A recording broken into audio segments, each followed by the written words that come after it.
بسم الله الرحمن الرحيم. الحمد لله رب العالمين، والصلاة والسلام على أشرف الأنبياء والمرسلين وعلى آله وأصحابه أجمعين ومن تبعهم بإحسان إلى يوم الدين. يا أيها الذين آمنوا اتقوا الله حق تقاته ولا تموتن إلا وأنتم مسلمون. يا أيها الناس اتقوا ربكم الذي خلقكم من نفس واحدة وخلق منها زوجها وبث منهما رجالا كثيرا ونساء واتقوا الله الذي تساءلون به والأرحام إن الله كان عليكم رقيبا. يا أيها الذين آمنوا اتقوا الله وقولوا قولا سديدا يصلح لكم أعمالكم ويغفر لكم ذنوبكم ومن يطع الله ورسوله فقد فاز فوزا عظيما. اما بعد، محترم حضرات اور خواتین اسلام، عید الاضحیٰ کے دن بالکل قریب ہیں۔ ذی الحجہ کے ایام، ابتدائی ایام سے ہم اور آپ گزر رہے ہیں۔ بہت جلد ہم قربانی جیسی عظیم عبادت کو انجام دینے جا رہے ہیں۔ قربانی کے جو احکام اور مسائل ہیں اس میں کافی جزئیات، کافی باریکیاں، کافی تفصیلات شریعت اسلامیہ نے خود بیان کیے ہیں۔ ان مسائل میں سے بعض مسائل بالاتفاق ساری امت کے پاس مسلمہ حقیقت رکھتے ہیں، کہ مسلمہ مسائل کی حیثیت رکھتے ہیں، کہ کتاب و سنت میں واضح تعلیم ہے اور لوگ اس پر مطمئن ہیں، عمل کرتے چلے آئیں۔ کچھ مسائل میں اختلاف پہلے ہوا ہے اور ان اختلافات کے نتیجے میں اہل علم نے دلائل کی روشنی میں یہ بات واضح کی کہ گرچہ فلاں کا یہ قول ہے، لیکن قرآن کی دلیل یا حدیث کی دلیل اور قرآن و سنت کو صحابہ نے جیسے سمجھا، فہم سلف، اس کے مطابق راجح قول فلاں ہے، فلاں نہیں ہے۔ یہ ساری تفصیلات قربانی کے مسائل میں بھی اور دین کے دیگر مسائل کے اندر بھی اہل علم نے ہمیشہ سے بیان کیے، بیان کرتے چلے آئے۔ ان دنوں ایک مسئلہ عوام الناس کی طرف سے پوچھا جا رہا ہے اور کچھ لوگوں کی طرف سے اس کا تذکرہ کیا جا رہا ہے کہ قربانی بڑے جانور کی اگر ہو تو کیا اس میں ایک سے زائد آدمی، جیسے بڑے جانور میں گائے میں 7 لوگ، اونٹ میں 7 لوگ شرکت کر سکتے ہیں کہ نہیں کر سکتے ہیں؟ اور ساتھ ہی اسی سے جڑا ہوا ایک اور مسئلہ ہے کہ ایام تشریق جو قربانی کے بعد کے ایام، قربانی کے جو ایام عید کے دن کے بعد کے ایام ہیں، قربانی کے جو ایام ہیں، کیا ان چاروں دنوں کے اندر، عید کا دن اور اس کے بعد کے 3 دنوں کے اندر بھی قربانی جائز ہے کہ پھر صرف ایک ہی دن قربانی جائز ہے؟ اس سلسلے میں میں آپ کے سامنے یہ بات رکھنا چاہتا ہوں کہ پیارے نبی صلی اللہ علیہ وسلم کی جو احادیث اس سلسلے میں پائی جاتی ہیں اور جس کو صحابہ نے سمجھا، صحابہ نے اپنی سمجھ جو اللہ کے نبی سے لی ہے، صحابہ نے جو اللہ کے نبی سے سمجھا، اس لیے کہ صحابہ صرف الفاظ نقل نہیں کرتے، الفاظ کے ساتھ ان حدیثوں کا مفہوم بھی صحابہ اپنے فہم سے یا اللہ کے نبی صلی اللہ علیہ وسلم کی شاگردی سے جو سمجھا ہے اسے بیان کرتے ہیں۔ تو اللہ کے نبی کی جو مرفوع احادیث ہیں اور اس کے ساتھ صحابہ کے جو موقوف آثار ہیں جس میں انہوں نے اللہ کے نبی کی احادیث کو سمجھایا ہے، اور اس کے بعد اگر محدثین کرام جو ان صحابہ کے وارثین، ان صحابہ کے نقش قدم پر چلنے والے تھے، ان کی ساری تعلیمات اگر آپ سامنے رکھیں، سب کی سمجھ اور فہم کو سامنے رکھیں، تو یہ مسئلہ بالکل واضح طور پر ثابت ہوتا ہے کہ اس مسئلے میں قربانی میں ایک سے زائد لوگوں کا شریک ہونا، اگر وہ گائے ہے یا اگر اونٹ ہے، تو بالکل جائز ہے۔ ایسے ہی ایام تشریق میں قربانی کرنا، یوم النحر کے بعد میں ایام التشریق میں قربانی کرنا، یہ بھی بالکل سنت کے عین مطابق ہے۔ میں ابتدا میں اس کی دلیل کیا ہے یہ ذکر کر دوں گا، پھر مسئلے کی اس پہلو پہ آؤں گا کہ کیوں اس کو غلط کہا جا رہا ہے۔ اس کی کیا دلیل ہے کہ قربانی میں جانور اگر بڑا ہے اور اگر کوئی ایک سے زائد لوگ اس میں شرکت کرنا چاہتے ہیں تو کر سکتے ہیں، خاص طور پہ گائے اور اونٹ کے مسئلے میں۔ میں یہ بات آپ کو بتا دوں کہ سب کے پاس یہ بات طے شدہ ہے کہ ایک گائے جیسے بکری صرف ایک آدمی کی طرف سے ہو سکتی ہے، یعنی ایک گھر کی طرف سے یا ایک حصہ ہو سکتا ہے وہ، ویسے گائے بھی کوئی اکیلا کرنا چاہے بالکل کر سکتا ہے، اونٹ بھی اکیلا کرنا چاہے تو کر سکتا ہے، لیکن سوال یہ کہ بکری میں شرکت بالکل نہیں ہو سکتی، لیکن گائے اور اونٹ میں شرکت ہو سکتی ہے کیا؟ بالکل ہو سکتی ہے۔ اس کی دلیل کیا ہے؟ کئی احادیث ہیں جو میں ابتدا میں آپ کے سامنے ذکر کرتا ہوں، جو عام طور پر اہل علم نے استدلال کیا، وہ حدیثیں پہلے آپ کے سامنے ذکر کرتا ہوں۔ اس سلسلے میں سب سے پہلی جو روایت ہے وہ حضرت جابر رضی اللہ تعالیٰ عنہ کی روایت ہے، صحیح بخاری اور مسلم کے اندر الفاظ کے تھوڑے سے فرق کے ساتھ آئی ہے۔ فرماتے ہیں کہ امرنا رسول اللہ صلی اللہ علیہ وسلم ان نشترک فی الابل والبقر کل سبعۃ منا فی بدنہ، کہتے ہیں اللہ کے رسول صلی اللہ علیہ وسلم نے ہمیں حکم دیا کہ ہم اونٹ اور گائے میں شرکت کریں، اس طرح کہ ہم میں سے ہر ساتھ ایک جانور کے اندر شریک قرار پائیں گے۔ یہ جو حدیث ہے صحیح بخاری و مسلم کی روایت ہے، الفاظ کے تھوڑے سے فرق کے ساتھ۔ ایک اور لفظ یوں آیا کہ وقال لنا رسول اللہ صلی اللہ علیہ وسلم، اللہ کے نبی نے ہمیں حکم دیا زبان سے کہ اشترکوا فی الابل والبقر کل سبعۃ فی بدنہ، تم لوگ اونٹ اور گائے میں شرکت کرو، تم میں سے ہر 7 لوگ ایک جانور کے اندر۔ یہ روایت برقانی نے جو ہے نقل کی ہے، جو امام صحیحین کی شرط پر بتلائی ہے۔ ایک اور روایت بھی ہے،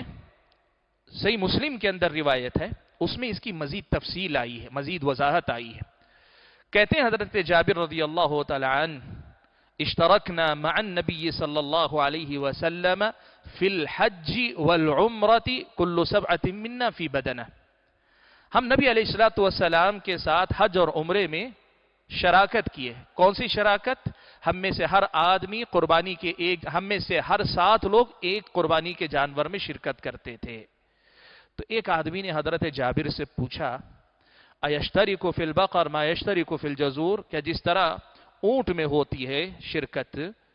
ویسے ہی گائے میں بھی 7 حصے ہو سکتے ہیں، شرکت ہو سکتی ہے؟ تو حضرت جابر نے کہا کیوں، کیا یہ قربانی کے جانوروں میں سے نہیں ہے؟ کیا یہ بدنہ جو جانور کی قربانی پیش کی جاتی ان میں سے ہے کہ نہیں ہے؟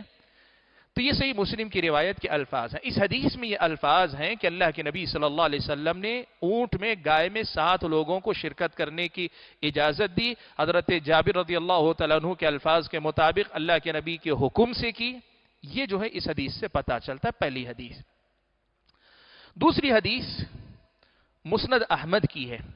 جس کے راوی حضرت حذیفہ بن یمان رضی اللہ تعالیٰ عنہ ہیں۔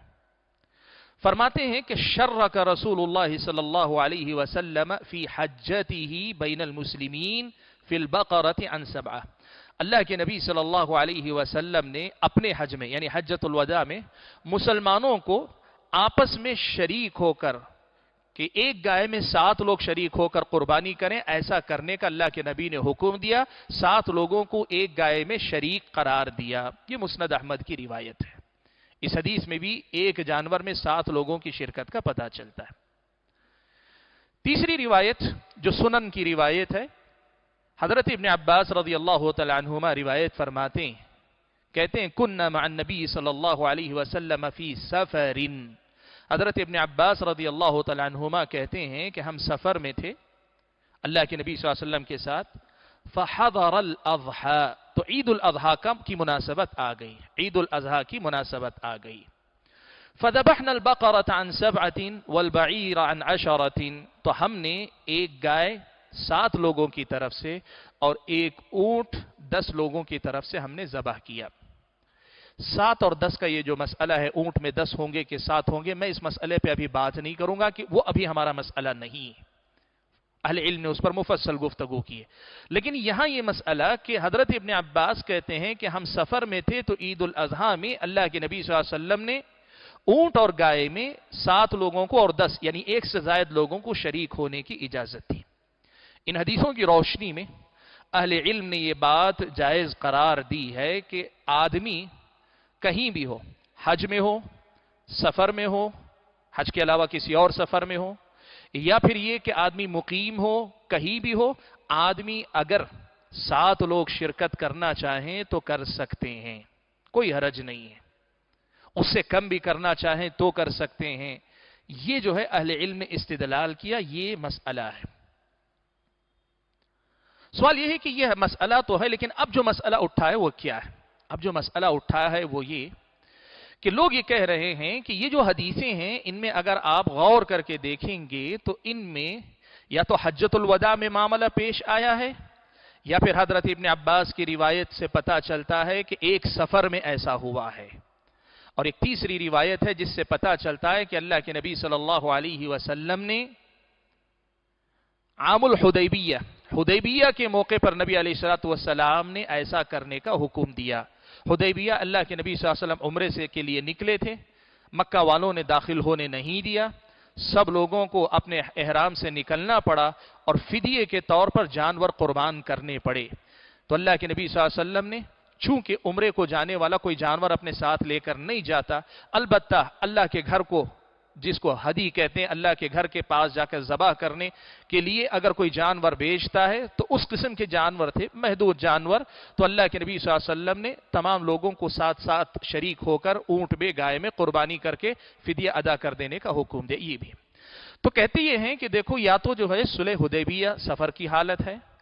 یا جو ہے حج کا موقع ہے، ایک تو حج ہے اور دوسرا سفر میں یہ واقعہ ہوا ہے، اور تیسرا حضرت ابن عباس کی روایت ہے، اس میں بھی سفر ہی کا واقعہ۔ اس لیے یہ حدیثیں صرف سفر کے لیے ہو سکتی ہیں، حضر کے لیے یہ حدیثیں دلیل نہیں بن سکتی، یہ کچھ لوگوں کا کہنا ہے۔ یہاں رکے، میں اس مسئلے کی طرف واپس آتا ہوں، دوسرے مسئلے کی طرف چلتے ہیں۔ ایام تشریق میں قربانی درست ہے کہ نہیں ہے؟ اس سلسلے میں تفصیل میں گئے بغیر، اس لیے کہ اعتراض اس پر نہیں ہے، بتاؤں میں آپ کو کہ ابن سیرین رحمت اللہ علیہ اس کے قائل تھے کہ قربانی ایک ہی دن ہو سکتی ہے، لیکن قرآن مجید کی آیات لِيَشْهَدُوا مَنَافِعَ لَهُمْ وَيَذْكُرُوا اسْمَ اللَّهِ عَلَى مَا فِي أَيَّامٍ مَّعْلُومَاتٍ عَلَى مَا رَزَقَهُم مِّن بَهِيمَةِ الْأَنْعَامِ، اس آیت کی تفسیر کی روح سے ایام معلومات، جو ایام تشریق ہیں، ان میں جانوروں کی قربانی کرنا اور اللہ کا نام اس پر لینا، اس کا حکم اللہ تعالیٰ نے قرآن میں دیا ہے۔ اہل علم نے اس سے استدلال کیا۔ اس کے علاوہ پیارے نبی صلی اللہ علیہ وسلم کی دیگر احادیث سے استدلال کیا۔ اس وقت یہاں جو مسئلہ ہے وہ یہ نہیں ہے کہ ایک دن کی قربانی ہے یا ایک دن سے زیادہ قربانی ہے، لوگوں کو اس پر اعتراض نہیں۔ یہاں بھی ان کا کہنا یہ ہے کہ عید میں، حج میں ہو سکتا ہے، حج میں 3 دن تک قربانی ہو سکتی ہے۔ گویا مطلب اختلاف اس کا نہیں ہے کہ ایک دن ہی ہے قربانی کا یا مزید 3 دن قربانی ہو سکتی ہے، یہ نہیں ہے،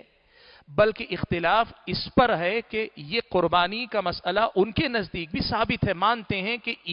حجۃ الوداع میں ایسا ہوا ہے، ایسا کیا جا سکتا ہے، لیکن ان کا استدلال یہاں بھی یہی ہے، کہتے ہیں کہ یہ اللہ کے نبی نے حج میں کیا ہے۔ حج کے علاوہ کیا یہ قربانی عام حالات میں بھی، جیسے ہم مقیم لوگ ہیں، حج کے علاوہ جو لوگ کسی بھی علاقے میں لوگ موجود ہیں، کیا وہ بھی کر سکتے ہیں کہ نہیں کر سکتے؟ ان کا کہنا یہ ہے کہ نہیں کر سکتے۔ یہ جو قول ہے، میں آپ کے سامنے یہ بات بتانا چاہتا ہوں۔ سب سے پہلے میں آپ کے سامنے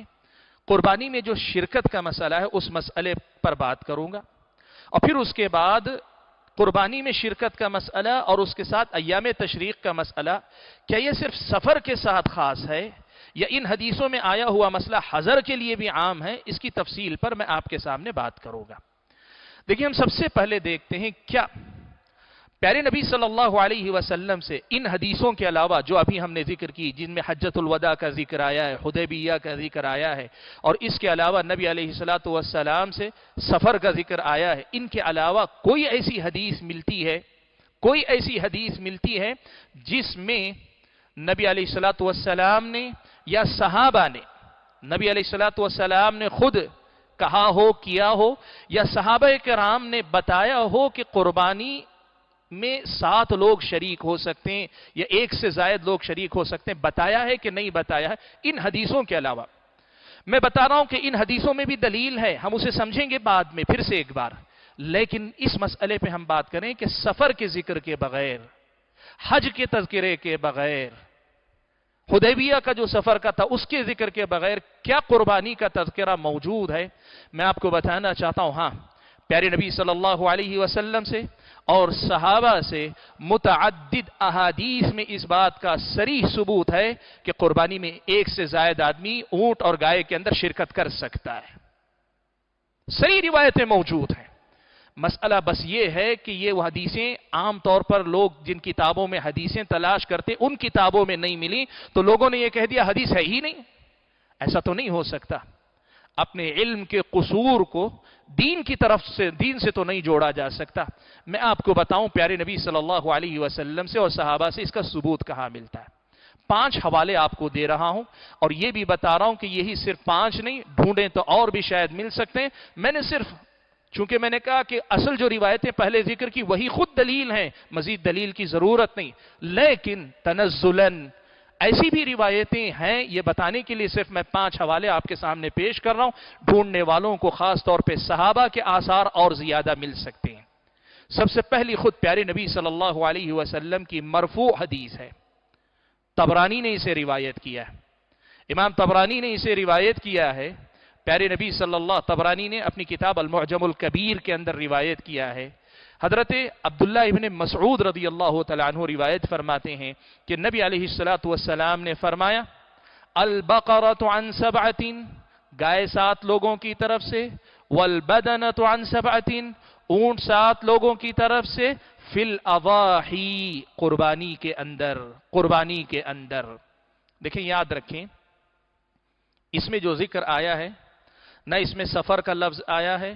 نہ حجۃ الوداع کا ذکر ہے، نہ حدیبیہ کا ذکر ہے۔ اللہ کے نبی صلی اللہ علیہ وسلم نے اضاحی کا لفظ استعمال کیا ہے۔ عربی میں یہ بات یاد رکھیں، ہدی کا لفظ استعمال ہوتا ہے جو حج کی قربانی ہوتی ہے، یا آدمی حج میں عمرہ کرے تو جسے عمرے کی قربانی لوگ کہتے ہیں، یہ ہدی کہلاتی ہے۔ اضاحی اگر کہتے ہیں تو یہ ہماری جو قربانیاں ہیں ان کو کہتے ہیں۔ اللہ کے نبی صلی اللہ علیہ وسلم نے کیا کہا؟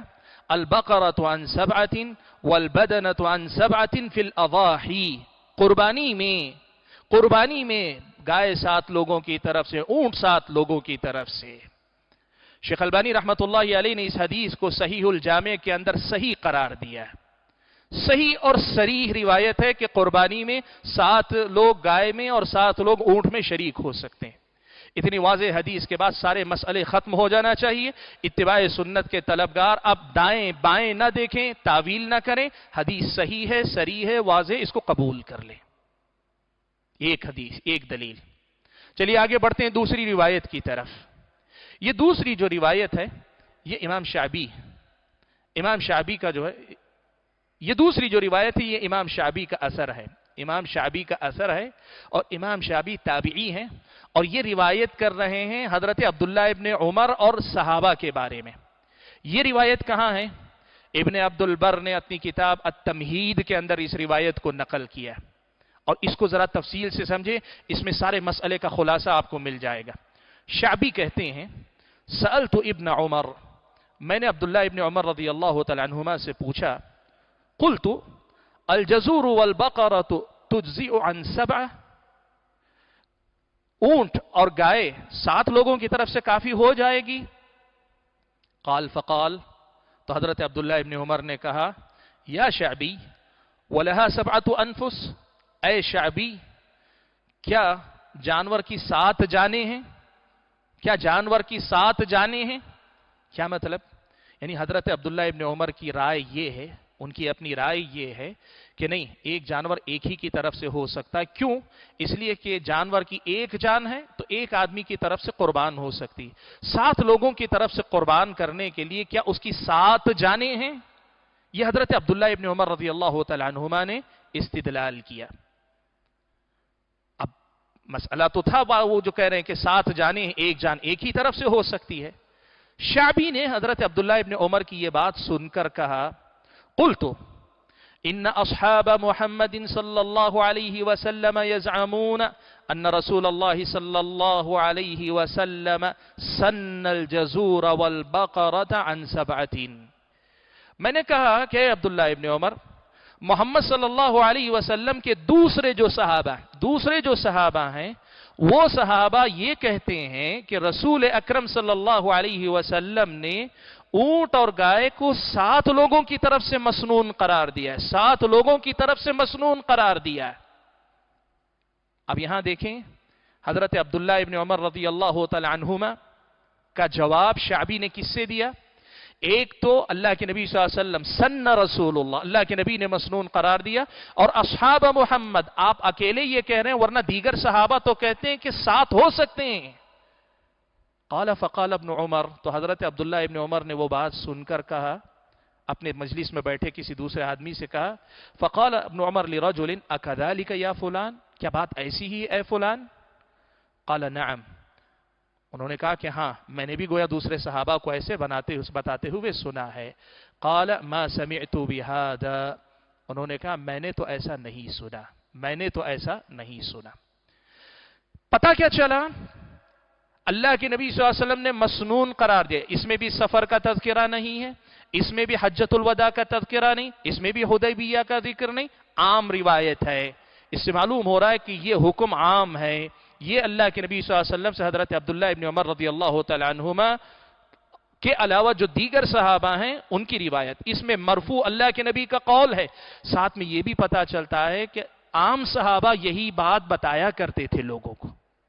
اب ہم یہ آتے ہیں ذرا عبداللہ ابن عمر رضی اللہ تعالی عنہما کے موقف کی طرف۔ حضرت عبداللہ ابن عمر کا جو کی رائے تھی کہ ایک ہی طرف سے ہو سکتی ہے، ایک تو انہوں نے کہا ما سمعت، میں نے اللہ کے نبی صلی اللہ علیہ وسلم سے ایسا کچھ نہیں سنا، تو اس کا مطلب یہ ہوا کہ اگر ان کے پاس اس کے خلاف بھی سنی ہوئی کوئی حدیث ہوتی کہ نہیں یہ سفر کے لیے ہے، نہیں ایک میں ایک ہی ہو سکتا ہے، ایسا کچھ ہوتا تو اس موقع پہ سناتے۔ لیکن حضرت عبداللہ ابن عمر نے اپنا عذر پیش کر دیا، میں نے سنا نہیں اس لیے میں یہ کہہ رہا تھا۔ پہلی بات گویا حضرت عبداللہ ابن عمر کے پاس یہ کہنے کے لیے اللہ کے نبی صلی اللہ علیہ وسلم کی طرف سے کوئی حوالہ نہیں تھا کہ یہ ایک ہی آدمی کی طرف سے ہو سکتے۔ دوسری بات، حضرت عبداللہ ابن عمر نے یہ کہنے کی بنیاد کس پر رکھی؟ اپنے اجتہاد پر۔ اور ان کا اجتہاد کیا تھا؟ بھئی ایک جانور کی ایک جان ہے تو ایک ہی آدمی کی طرف سے ہو سکتی، 7 لوگوں کی طرف سے نہیں ہو سکتی۔ اگر کوئی عبداللہ ابن عمر رضی اللہ تعالیٰ عنہما کے اس قول کو بھی دلیل بنانا چاہے، حدیث کے خلاف ہونے کی وجہ سے یہ دلیل نہیں بن سکتی، لیکن اس کے ساتھ ساتھ آپ یہ دیکھیں کہ حضرت عبداللہ ابن عمر کے اس استدلال کو آپ قبول کر لیں گے رضی اللہ تعالیٰ عنہما، تو اس کا مطلب یہ ہوا کہ سفر میں بھی آپ ایک جانور ایک ہی ذبح کر پائیں گے۔ اگر دلیل یہی مان لیں گے تو سفر میں بھی آپ کو ایک جانور ایک ہی کی طرف سے قربان کرنا پڑے گا۔ ایسا تو نہیں ہو سکتا کہ سفر میں ایک جانور کے اندر 7 جانیں آ جاتی ہوں، ایسا نہیں۔ حضرت عبداللہ ابن عمر کے اس قول کے مطابق تو سفر میں بھی جائز نہیں ہوگا، جبکہ یہاں مسئلہ نہیں، لوگ یہ کہہ رہے ہیں کہ سفر میں کر سکتے ہیں، حضر میں نہیں کرنا ہے۔ گویا حضرت عبداللہ ابن عمر کے اس قول کے اندر دلیل نہیں ہے۔ اسی لیے میں آپ کو یہ بات بتاؤں کہ آپ دیکھیں شوکانی نے جب یہ مسئلہ کہ قربانی کتنے لوگوں کی طرف سے ہو سکتی ہے، اس مسئلے پر گفتگو کی، تو شوکانی نے یہ کہا وَرُوِيَ عَنِ ابْنِ عُمَرَ نَحْوُ ذَلِكَ، حضرت عبداللہ ابن عمر سے ایسی ایک بات مروی ہے کہ وہ جو ہے ایک سے زائد شراکت کو درست نہیں مانتے تھے، لَكِنَّهُ رَوَى عَنْهُ أَحْمَدُ مَا يَدُلُّ عَلَى الرُّجُوعِ، امام احمد نے ایک ایسی روایت نقل کی جس سے پتا چلتا ہے کہ حضرت عبداللہ ابن عمر رضی اللہ تعالیٰ عنہما نے رجوع کر لیا، اور غالباً یہی وہ روایت ہے جس سے انہوں نے رجوع کا مفہوم لیا ہے۔ گویا معلوم کیا ہوا، یہ دوسری دلیل ہے جس سے پتا چلتا ہے کہ حضر میں،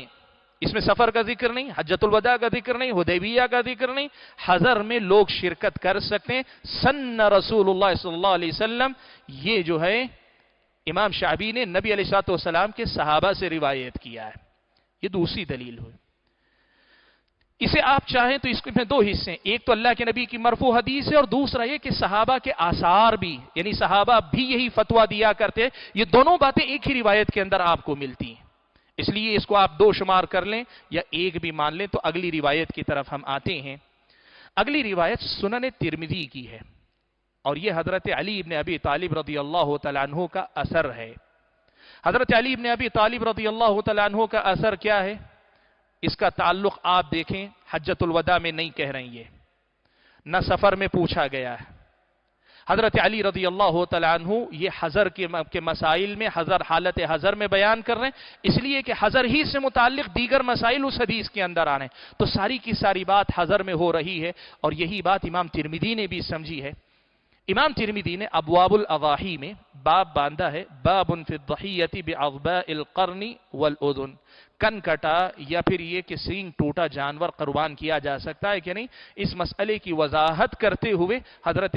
علی بن ابی طالب رضی اللہ تعالیٰ عنہ کا یہ اثر نقل کرتے کہ ان علی قال البقرۃ عن سبعہ، یہ جو حضرت علی کا یہ اثر ہے ترمذی کی روایت میں، شیخ البانی نے اپنی تحقیق میں اس حدیث کو حسن قرار دیا، شیخ البانی نے اس کو حسن قرار دیا۔ کہتے ہیں البقرۃ عن سبعۃ، حضرت علی نے کہا کہ گائے 7 لوگوں کی طرف سے ذبح کی جائے گی۔ قلت فإن ولدت، راوی نے پوچھا اگر وہ جو جانور ہیں ان میں سے کوئی بچہ جن دے،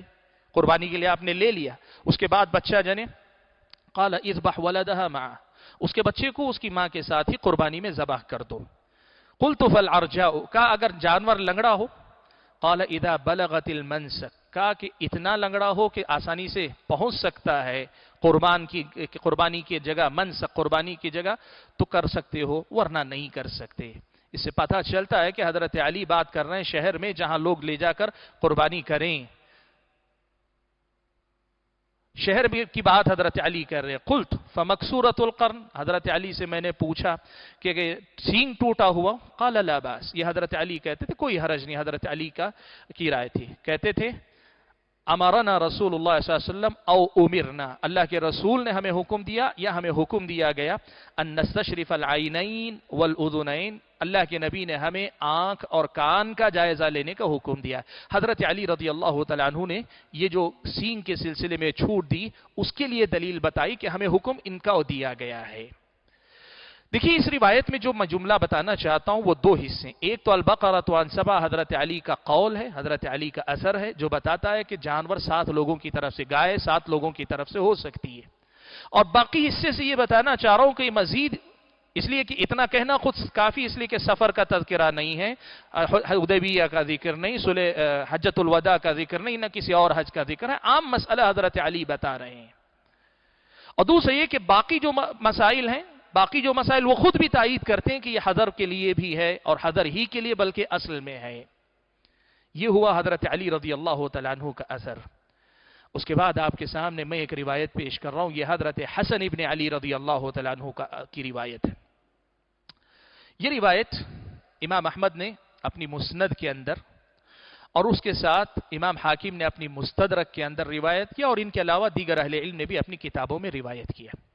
میں پہلے ہی یہ بات آپ کے سامنے صاف کر دوں کہ اس حدیث کی جو مستدرک حاکم کی روایت ہے، اس حدیث کی روایت میں ایک راوی مجہول ہے، جس کی وجہ سے یہ سند ضعیف قرار پاتی ہے، لیکن مسند احمد کے اندر یہ جو روایت پائی ایک اور سند سے مروی ہے، یہ دونوں آپس میں مل کر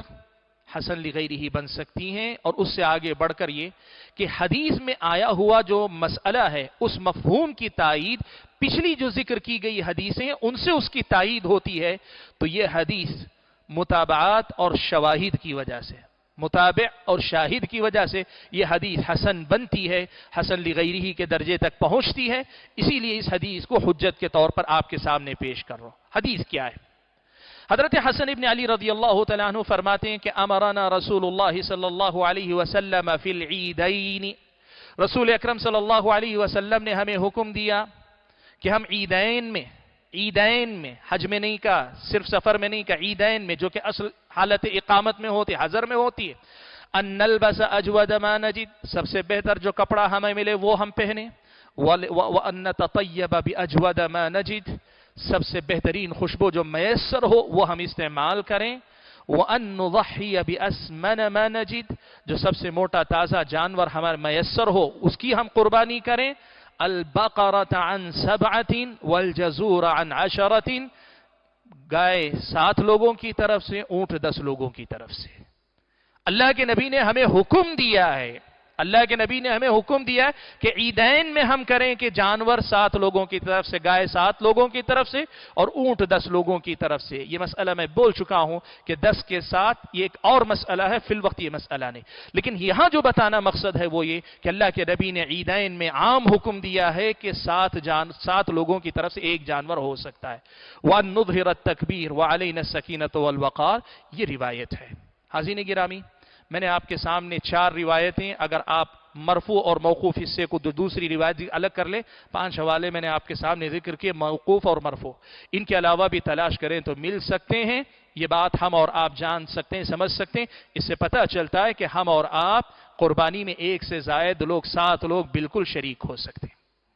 میں یہاں یہ بات بتانا ضروری سمجھوں گا کہ اب اگر کوئی آدمی ایک جائز مسئلے کو لے کر اس میں غلطیاں کرتا ہے، جیسے بہت سارے لوگ بول رہے ہیں کہ پیسہ جانور لیتے ہیں، پیسہ لوگوں سے لے لیتے ہیں، مریل قسم کا جانور لے کے ذبح کر دیتے ہیں، بہت سارے لوگ پیسہ لے لیتے ہیں، جانور ذبح نہیں کرتے، دھوکہ دے دیتے ہیں، بہت سارے لوگ پیسہ لے لیتے ہیں، ذریعہ معاش بنا لیے ہیں۔ لوگوں کی غلط تصرفات کی وجہ سے شریعت کا ثابت شدہ مسئلہ غلط نہیں ہو سکتا۔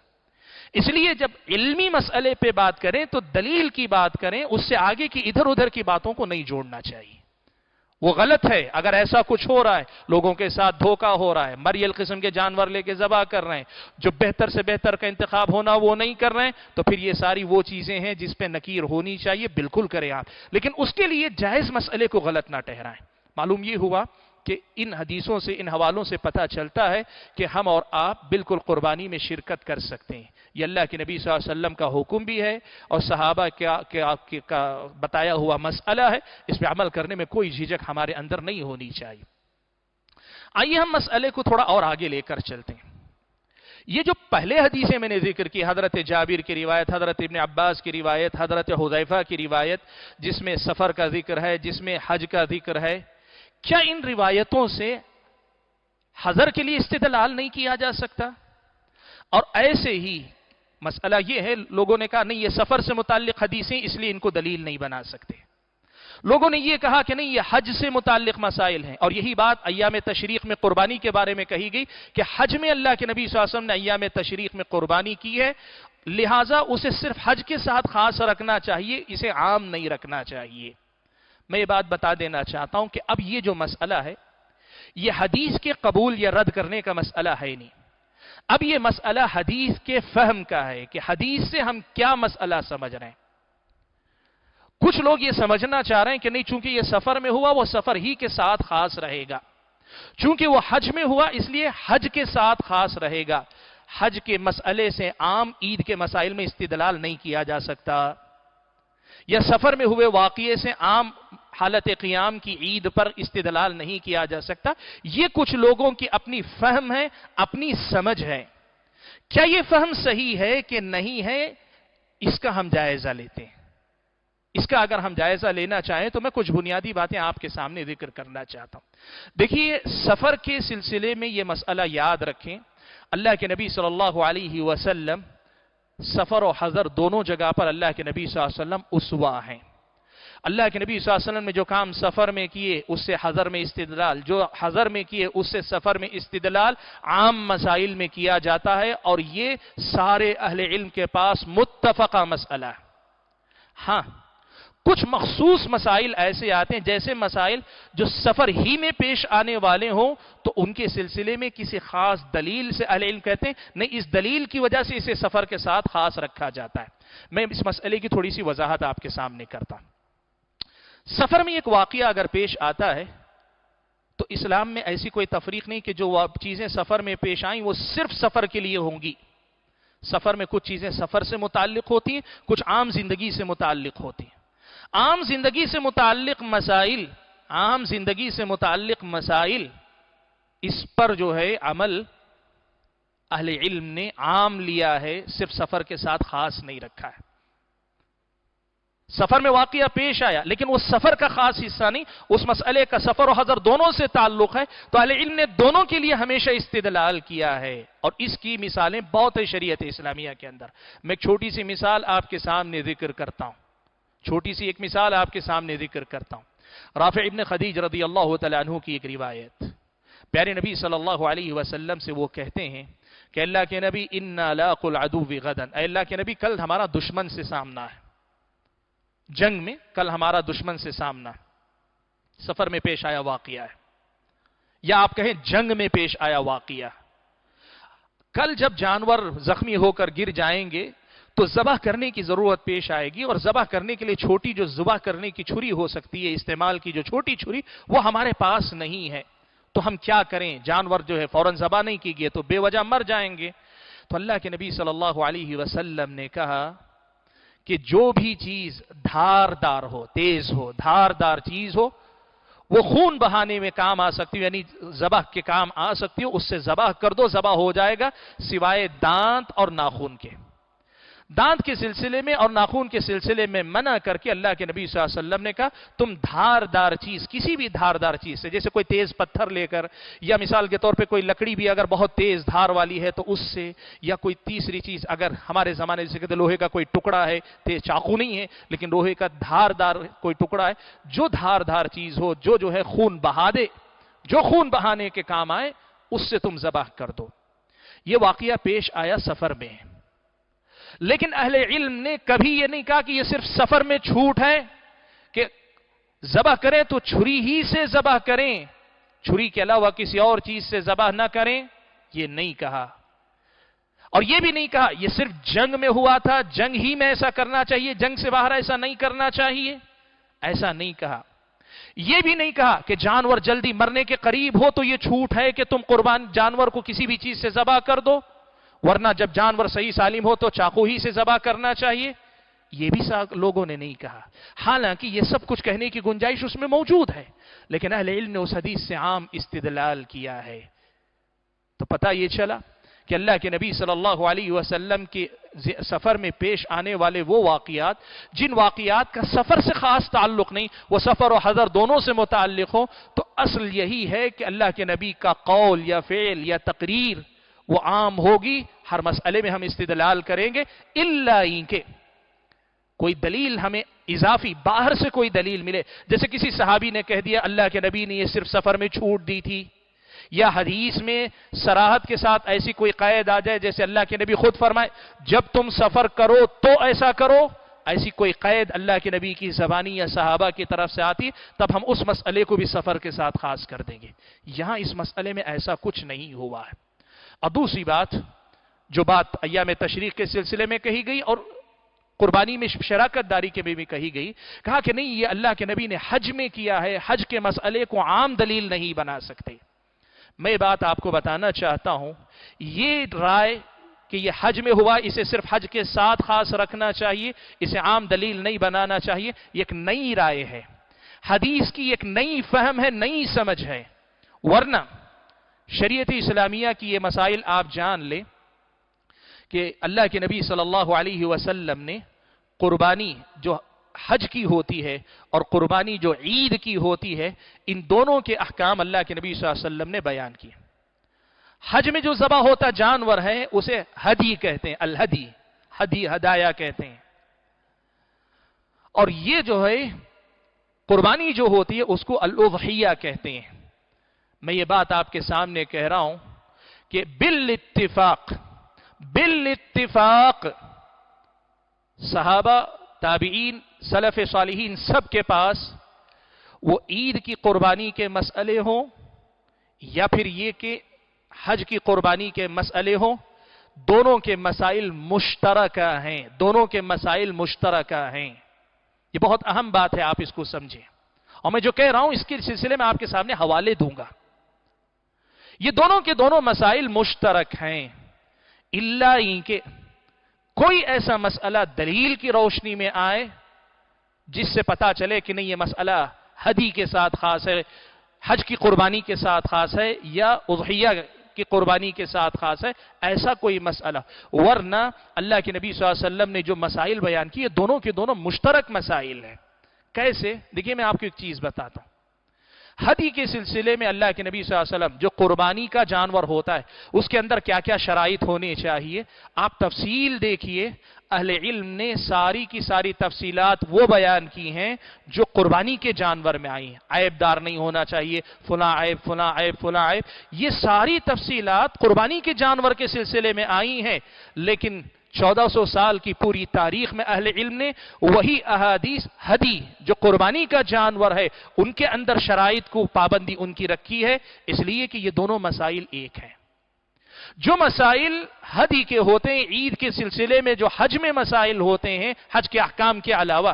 جو مسائل وہاں ہوئے ہیں ان کو یہاں عام مانا ہے اہل علم نے۔ میری اس بات کو آپ ذرا اور واضح طور پہ سمجھیں تو میں آپ کو بتاؤں، حضرت جابر رضی اللہ تعالیٰ عنہ نے پیارے نبی صلی اللہ علیہ وسلم سے جانوروں کی قربانی کی حدیث روایت کی ہے۔ سات لوگوں کی طرف سے ایک جانور، ایک گائے، 7 لوگوں کی طرف سے ایک اونٹ کی بات روایت کی ہے۔ خود حضرت جابر کی روایت اگر آپ اکٹھا کر لیں تو اس سے پتہ چلتا ہے کہ حضرت جابر نے ہمیشہ ہر حدیث میں اس کی صراحت نہیں کی کہ یہ مسئلہ صرف حج کے ساتھ خاص ہے۔ کئی مرتبہ حضرت جابر نے خود حج کے مسئلے کو چھوڑ کر عام مسئلہ بیان کیا، کہا اللہ کے نبی نے ہمیں 7 لوگوں کی طرف سے قربانی کرنے کا حکم دیا ہے، 7 لوگوں کی طرف سے گائے، 7 لوگوں کی طرف سے اونٹ کا مسئلہ بیان کیا ہے۔ اس سے کیا معلوم ہوتا ہے؟ حضرت جابر رضی اللہ تعالی عنہ، حضرت جابر رضی اللہ تعالی عنہ اس بات کے قائل تھے کہ یہ صرف حج کے ساتھ خاص نہیں، اس لیے کہ اگر وہ حج کے ساتھ خاص مانتے تو جب بھی حدیث سناتے تو اس کی صراحت کرتے کہ یہ مسئلہ حج کے لیے خاص ہے، لیکن ایسا نہیں کیا۔ اور حضرت جابر ہی نہیں، دیگر صحابہ کے بھی مسئلہ آپ دیکھ لیں۔ میں جو بات بتانا چاہتا ہوں وہ یہ کہ یہ جو رائے ہے کہ جو واقعہ حج میں پیش آیا وہ صرف حج کے لیے ہے، قربانی کا مسئلہ بتا رہا ہوں وہ صرف حج کے لیے، حج کے مسائل تو حج ہی میں ہوں گے، یہاں تو کوئی حج ہوتا نہیں، لیکن جو مسئلہ حج میں اور حج کے باہر بھی ہو سکتا ہے جیسے قربانی کا مسئلہ، وہاں دونوں کے مسائل مشترک ہیں۔ یہی صحابہ کی فہم ہے، یہی محدثین کی فہم ہے، یہی آج تک اہل علم کی فہم ہے، اور واللہ اعلم جتنا میں نے تلاش کیا، میں بڑا دعویٰ نہیں کر رہا ہوں لیکن جتنا میں نے تلاش کیا، یہ کہنا کہ یہ صرف سفر کے لیے خاص ہے، یہ صرف حج کے لیے خاص ہے، ان حدیثوں جابر کی روایت کے سلسلے میں کہنا، یہ روایت کہنے والے لوگ جو ہیں مجھے اہل علم میں سے کوئی نہیں ملے۔ یہ ایک نئی سمجھ ہے جو بعض لوگوں کی طرف سے آج میدان میں پیش کی جا رہی ہے۔ تو گئی یہاں مسئلہ کیا ہے؟ یہاں مسئلہ جو ہے فہم کا فہم سے ٹکراؤ ہے، حدیث کا مسئلہ نہیں ہے۔ یہ حدیث سے جو مسئلہ مستنبط کر رہے ہیں، حدیث سے جو مسئلہ سمجھ رہے ہیں، تو ایک صاحب ایسا سمجھ رہے ہیں اور ان کی سمجھ سیدھے سیدھے صحابہ، تابعین اور محدثین کرام کی سمجھ سے ٹکرا رہی ہے۔ کیسے؟ میں آپ کو بتا رہا ہوں۔ دیکھیے میں آپ کے سامنے یہ بات پیش کر رہا ہوں اور یہ جائزہ میں نے سرسری لیا، اس میں بھی مکمل احاطہ نہیں کیا، لیکن اس طرز پر اگر آپ آگے چل کر دیکھیں گے آپ کو پتا چلے گا کہ یہ سارے محدثین کا متفقہ مسئلہ ہے، سلف صالحین کی سمجھ ہے۔ ہم یہ کہتے ہیں کہ ہم سلفی وہ ہے جو قرآن و سنت سے صحابہ کی سمجھ کے مطابق، تابعین یا سلف صالحین محدثین کرام کی سمجھ کے مطابق جو حدیث کو سمجھے وہ سلفی ہوتا ہے۔ قرآن و حدیث سے اپنی سمجھ سے بات کرے تو اسے سلفی نہیں کہتے ہیں۔ قرآن و حدیث کو لینا، لیکن قرآن و حدیث کو کوئی آدمی اپنی ایسی سمجھ سے لے جو سمجھ صحابہ کی سمجھ سے ٹکرا رہی ہے تو وہ آدمی حدیث نہیں لے رہا ہے، بظاہر لے رہا ہے، لیکن سمجھ میں صحابہ کی سمجھ سے اختلاف کی وجہ سے اس کا لینا حدیث کو لینا نہیں ہے، صحابہ کی سمجھ کے مطابق لینا، یہی تو سلفیوں کا طریقہ۔ اب صحابہ، تابعین، سلف صالحین، میں محدثین کرام کا میں بتا چکا ہوں آپ کو، مرفوع حدیث ہے، صحابہ کے آثار میں بتا چکا ہوں آپ کے سامنے، شعبی تابعی ہیں ان کا بھی فتویٰ سنا چکا ہوں آپ کے سامنے۔ اب آئیے میں آپ کے سامنے محدثین کرام کی سمجھ کے حوالے سے ذکر کرتا ہوں۔ صحیح بخاری آپ اٹھائیں، صحیح بخاری میں آپ اگر جائیں گے، میں آپ کے سامنے ابواب پڑھ کر سنا دیتا ہوں تاکہ آسانی ہو۔ صحیح بخاری میں کتاب الاضاحی ہے، کتاب الاضاحی، اور امام بخاری نے اس کتاب کے تحت تقریباً 18 باب، تقریباً معاف کیجئے 16 باب، تقریباً 16 باب ایک کتاب کی۔ صحیح بخاری میں کتاب الاضاحی ہے، قربانی کے مسائل کی کتاب، اس میں تقریباً 16 باب امام بخاری رحمۃ اللہ علیہ نے ذکر کیے ہیں۔ اب اضاحی اس کا تعلق حج سے نہیں ہے، اس لیے کہ آپ دیکھیں ترتیب میں کتاب امام بخاری نے وہ جو مسائل ہیں قربانی کے جو حج کے جو مسائل ہیں وہ الگ ذکر ہیں، حج کا جو مسئلہ ہے حج کی تفصیلات الگ ذکر کیے، اضاحی جو قربانی کے مسائل ہیں ان کا باب باندھا ہے، اور اس میں آپ دیکھیں 16 ابواب میں سے اکثر حدیثیں آپ پڑھ کر دیکھیے، یہی حضرت جابر والی روایت جو حج سے متعلق ہے، یہی حدیبیہ والی روایت ہے، یہ جو سفر کی روایتیں، یہ جو حج کی روایتیں ہیں، انہی سے استدلال کر کے اضاحی قربانی کے مسائل امام بخاری رحمت اللہ علیہ نے بیان کیے۔ اس کا مطلب یہ ہوا کہ امام بخاری رحمت اللہ علیہ کے فہم اور سمجھ کے مطابق یہ فرق کرنا کہ یہ سفر ہی کے ساتھ خاص ہے، یہ صحیح نہیں۔ امام بخاری رحمت اللہ علیہ کی رائے یا ان کی سمجھ حدیثوں کو لے کر یہ ہے کہ یہ حدیثیں سفر و حضر دونوں کے لیے ایک جیسی ہیں، اسی لیے حضر کے مسائل میں انہوں نے سفر والی روایتوں ہی سے استدلال کیا۔ کتاب الاضاحی صحیح بخاری کی اکثر حدیثیں آپ دیکھ لیں سفر سے متعلق ہیں، لیکن حضر میں امام بخاری نے استدلال کیا۔ صحیح مسلم کی طرف آئے، صحیح مسلم کے اندر بھی کتاب الاضاحی ہے، امام مسلم نے کتاب الاضاحی کتاب کے اندر کتاب الاضاحی لکھا ہے۔ اس کتاب الاضاحی میں امام نووی نے بعد میں چل کر تقسیم کیا تو تقریباً 8 باب اس میں بنائے، لیکن حدیثیں امام مسلم نے کتاب الاضاحی کتاب لکھ کر اس میں بیان کی، اور اس میں بھی آپ دیکھیں خود امام مسلم نے سفر الاضاحی، پھر سے کہوں گا اضاحی حدی نہیں ہے، حج کی قربانی نہیں ہے، حضر کی قربانی کے مسائل بیان کر رہے ہیں، لیکن امام مسلم نے بھی وہی حجۃ الوداع والی روایتوں سے مقیم کی قربانی کے لیے استدلال کیا۔ اس سے معلوم یہ ہوا کہ امام مسلم کا منہج یا ان کی سمجھ بھی یہی ہے کہ یہ حدیثیں عام ہیں، ان کو سفر کے ساتھ خاص کرنا درست نہیں۔ امام ابو داؤد کی طرف آتے ہیں، کتب ستہ کی ترتیب کے حساب سے امام ابو داؤد رحمت اللہ علیہ نے کتاب الضحایا قربانی کے مسائل کی کتاب جو لکھی اپنی کتاب سنن کے اندر کتاب الضحایا، اس میں ایک باب باندھا ہے، باب فی البقر والجزور عن کم تجزئ، باب اس مسئلے کے بیان میں کہ گائے اور اونٹ کتنے لوگوں کی طرف سے قربانی میں کافی ہو سکتے ہیں۔ اور اسی حدیث حضرت جابر والی جو روایت ہے جس میں 7 لوگوں کے شریک ہونے کی بات ہے، جسے حدیبیہ کا مسئلہ کہیے یا ایک اور واقعہ حجۃ الوداع کے موقع پر، انہی قسم کی حدیثوں سے استدلال امام ابو داؤد رحمت اللہ علیہ نے کیا۔ اس کا مطلب یہ ہوا